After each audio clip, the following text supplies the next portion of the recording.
Good Sunday morning, everybody. Time for another segment from Crossing Home Sports Ministry. So if you're on the road playing sports and can't church, here's your chance to church. You can church anywhere. My name is Shane Hale. I've done a couple of these segments before. It's been a while. Matt Oakes is the guy that you usually see doing these. He reached out to me last night and said, "Hey, would you mind pinch hitting today?" I said, "I'll be glad to." So I lined out some notes and a few things to talk about. And this morning woke up and something totally different was on my mind, which is how it usually goes. And what was different was the word appreciation. Okay, that just stuck with me this morning. So let's talk about appreciation. All right, I'm 53 years old, been around for a couple of days, and I had a sports career when I was younger, played high school ball, college ball, South Alabama, then the Orioles minor league organization for 7 years before I hung my spikes up and moved on. I spent about 3.5 years with the Orioles on the disabled list. Okay, had elbow surgery twice, had foot surgery, had a habit of staying hurt. And I learned to appreciate the days that I wasn't hurt. When I finally worked my way back on the field, I was out for over 2 years at one point. And when I finally got back into the game, I would sit in front of my locker someday and just look at my stuff. I was so appreciative and thankful to have a uniform I could put on to go out there and compete and play. And I looked at my baseball career differently from that point forward. I was more appreciative of being able to work. I was more appreciative of the days that didn't hurt. I was appreciative of the days that I was, taking a long bus ride that was not a lot of fun. But that gave me a sense of appreciation. Let's fast forward my life a little bit. I got to the point where I'm married, I've got kids, okay? And my life kind of changed a bit. Life changed a lot. My kids are 20, 17, and 12 now, so it's been a while since they landed here. But I've learned to appreciate things along the way as well. I've learned to appreciate when there's money to pay the bills because sometimes there wasn't. I've learned to appreciate a full refrigerator full of food because sometimes there wasn't. We didn't starve. Things got really tight a few times. I've learned to appreciate those old vehicles I've got in my garage that continuously crank because there were some days that they didn't. It was always the worst day, it seemed like. But when I was about 45 years old, I finally gave my life to Christ. I knew who God was all along. I was raised in a good Christian home.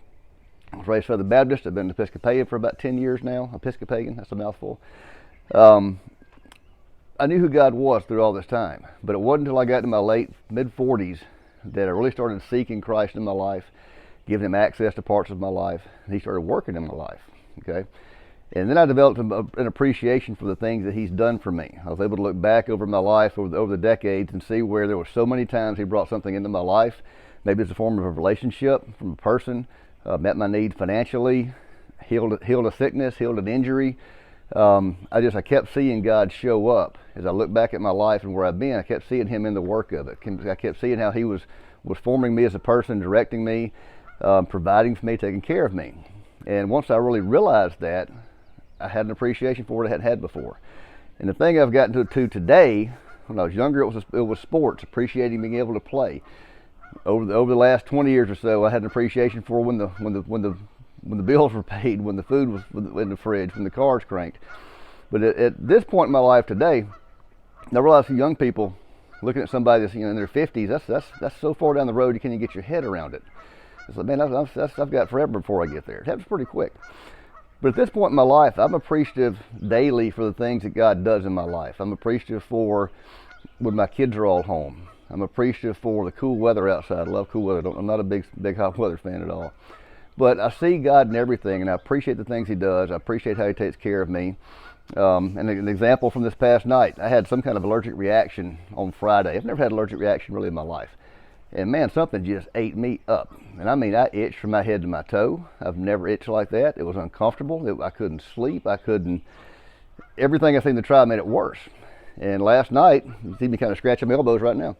Last night it kicked in again at 1 o'clock in the morning. And I just never experienced anything like this before. I'm sure it will pass, but it gave me an appreciation for going to bed and just going to sleep, not itching. I mean, that may sound trivial, but that's how you can look at things. So I've got to have to get off topic if I keep talking. But take a moment today to appreciate the things in your life that you would really want back if you didn't have them. Now, if you're out playing travel ball right now, I'm sure there's a lot of parents that are involved in getting you where you're going. Coaches that give their time, effort, and energy to get you where you're going, that love what they're doing, that want to pour into your life. And enjoy and appreciate the fact that you're there. If you can get up and play ball today, man, go out there and enjoy yourself. Have fun. It won't last forever. I promise you it won't last forever. I made mine last till I was 27 years old before I played my final game. I love to go out and play again. Appreciate your day. Appreciate the people around you. Be kind to each other. Okay? Have fun. Enjoy this beautiful day. Thank you all for tuning in. And that's my word of the day. Appreciation. And I appreciate you all tuning in. If you stuck with me for 5 minutes and 10 seconds, I appreciate that too. Y'all have a good week. We'll talk to you soon.